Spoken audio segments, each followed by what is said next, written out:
ายดีแล้วพี่น้องเด้อไปอีกแล้วมือนี่ผู้สาวเสือชูชีพสีแดงนี่อยู่หัวเฮือนี่เป็นนางเอกอีกแล้วได้มือนี่เพิ่นนะเพิ่นอยู่หัวเฮือเพิ่นได้เป็นนางเอกไป2 คนพี่น้องอีกมือได้สิได้ออกน่ะวันจั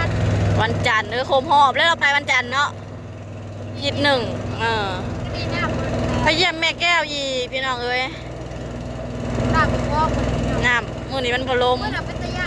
เป็นตะย่านทั้งตอนไปทั้งตอนมา เพราะว่าถ้าออกแต่เฮือนเพื่อฮอดพี่มันก็สวยเด็มันก็สิเริ่มลมเนาะ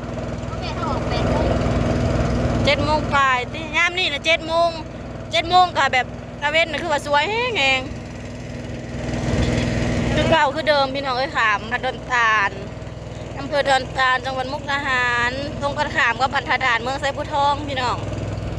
เอากระขี่เฮือขามฟังไปขึ้นทานที่เขาไปแม่นไปแบบไหนบริมีอย่างเนาะ อย่าดราม่าเด้อพี่น้องเพราะว่าเกิดได้ใหญ่มากก็คือไปมาหาสู่แบบนี้เลยเนาะพัดจะจำความได้ค่ะนะด้านดอนตาลหาพันดานแต่ก็ด้านเรามาหูนหาสนุมานำนาเจริญจังสิก็คือเพิ่นเปิดให้ไปเนาะบ่ได้รักไปเพราะว่าไปเฮาก็กลับมาดิไปเฮาก็ไปแจ้งเพิ่นก็มีระเบียบคือกันพี่น้องไปก็แจ้งว่าเฮา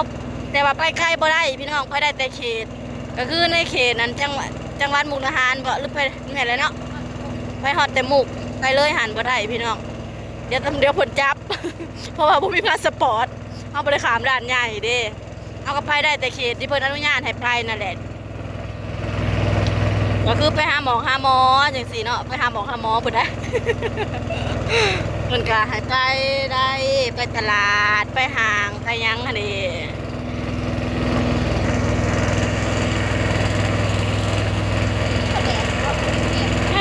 ไว้ได้หมวก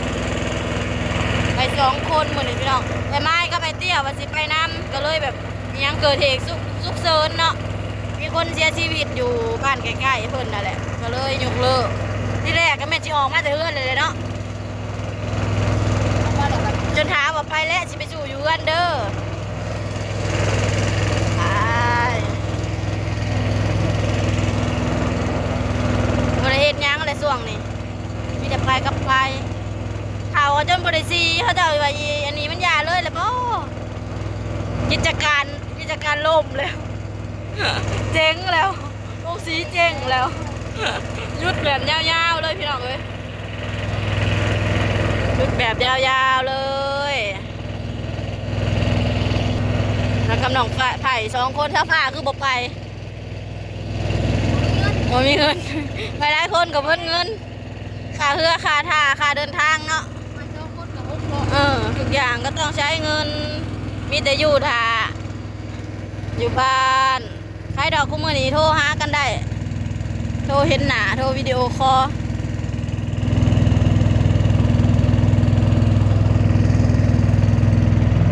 ไปสินางนานะ นางล้างบ่ชอบเขามีพี่น้องมาหับพี่น้องเอ้ยเฮาพันอย่างอันมีรถอยู่เนาะรถเพิ่นแล่นแต่ว่าเพิ่นแล่นแต่เช้าถ้าเฮามาสวยก็คือสิบ่ทันรถแต่ว่าเฮามีรถส่วนตัวจ้ามีพี่น้องมาหับมื้อนี้วันตลาดได้เนาะปูนแอบตลาดดอนตาลได้มื้อนี้ตลาดนัดวันเสาร์เป็นวันตลาด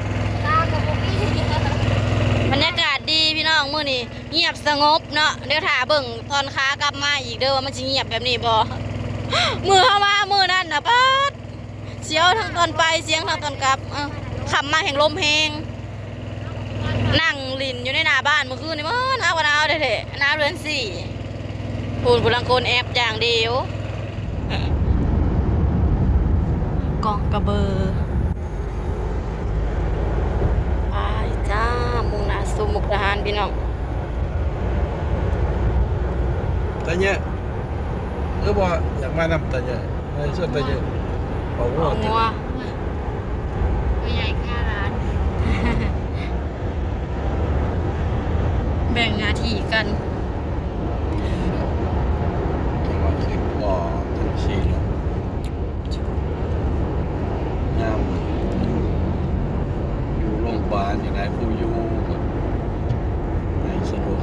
นี้ นั่นแหละดีจังเพราะว่ามันบ่มีคนเปลี่ยนเด้เนาะ จังบ่ คือว่างันดาวนะว่างแม่นะยังว่าหลายคนเปลี่ยนกัน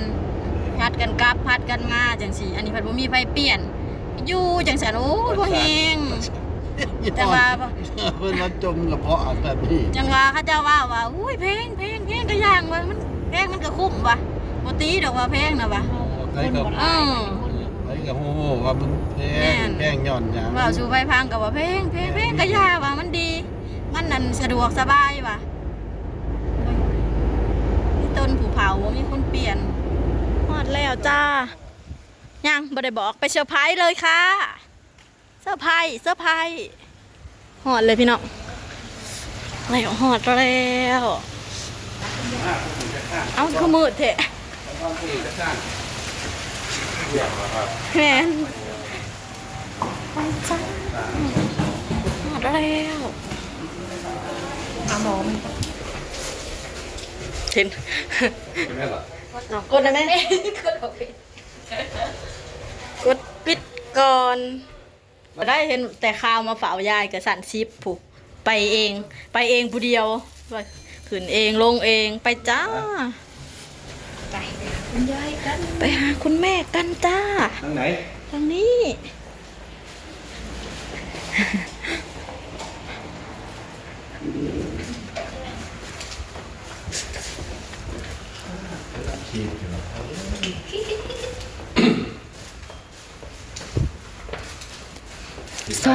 สองตีสอง เป็นยัง พอตะกอนเนี่ย นอน เห็นไผตีใครนะไหมใครนะคุณพ่อใส่คุณพ่อสะพาย ตอนนั้นเขา จะเอ๊ะให้บ่ได้ สองคนนะ อ้าวยายไป มาสองคน ไปใส่ หืม ไปหรอ โอ้ คนหลายอยู่คนหลายเป็นลุงนะ บ่กับบอะไรปันใด จริง เป็นจังไรจ้าคุณแม่จ้ากินข้าวแซ่บบ่ ไปโรย ขม ว่ายังบ่ทันแล้วอันนั้นจะโค้งแหละยายถอดบ่ได้มาบัดนี้ถอดบ่ได้ ว่าจันเดี๋ยวเมื่อท่านจะเมื่อ จะลง กินข้าวเรียบร้อย ไม่หิวมากบริมาจอด อยู่ชั้น ท่านผู้ป่วยหนัก 3ให้แต่อยู่ชั้นบ่สูงปานใดพี่น้องเอ้ยวางเผาแม่แกนน่ะอยู่ชั้น10อยู่โรงพยาบาลรัฐอันนี้จะเป็นโรงพยาบาลเอกชนจ้าโรงพยาบาลมุกอินเตอร์อีหยัง บ่จัก National ใช่ไหมคะ มันมีร้าน ฉันพูดถูกอยู่บ่ติ มาจอดข้างหน้า มันเกิดไข้ ไปปนี่ไปกวดบ่ มันบดเบี้ยหลายโล อันเลยอยู่ไปอยู่มาก็ไปกวดโลกเซยเลยถ้าว่าจะกวดคือการเฮาบ่มีเงิน โรงพยาบาลใหญ่สัก เจ็บเลย โรงพยาบาลใหญ่เนี่ย มออะไร เป็นอะไรก็ต้องเอา ผู้เบิ่งอีแก้วหน้ามาผู้ใด แต่แนวนี้ จังนั้นน่ะ ถามหมอถามโรงพยาบาล เจอใส่ เล่นนี่ กัน หม บ่ อ ได้นะ ความหมายเขา มันเป็นเทรน เล่นนี่หมอวันตะกี้ตะก่อยกันจังงงเหมือนกัน แต่หมอก็งงคือกัน ได้กี่